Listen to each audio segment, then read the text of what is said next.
Và anh em ạ, đây là một bộ sản phẩm mà em vẫn là để mộc cũng như là các cái mặt ván như thế này thì là em vẫn là để rời để các bác có thể là kiểm tra trước khi là đưa vào khâu hoàn thiện. Thì anh em này, khuôn tranh là anh em thấy nó rõ ràng, có độ dày nó là bao nhiêu, anh em chỉ cần thước là anh em đo được là cái độ dày của nó. Và bên cạnh đó tất cả các cái mộng này thì của em đều làm là mộng tàu hết anh em nhé.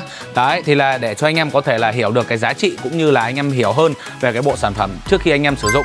Đấy, và bên cạnh đó thì đây là những cái nét đục thủ công mà do người nghệ nhân ở tại làng nghề Đồng Kỵ là chế tác ra. Thì anh em nhìn thấy không ạ? Đấy, rất là sắc nét và chỉn chu. Và đây là chi tiết mà em chưa cạo nạo giấy giáp gì đâu anh em nhé. Đây mới gọi là đục sơ qua thôi. Còn khi mà vào hoàn thiện nữa thì phải nói thật sự với anh em, chỉ thốt lên những cái câu từ gọi là mê ly thôi. Đấy, anh em thấy sao? Và cái bộ sản phẩm này anh em định giá cỡ tầm bao nhiêu tiền là anh em có thể sở hữu được, comment ngay bên dưới anh em nhé. Và bây giờ anh em cùng ngắm nhìn những cái chi tiết của bên em. Xin mời.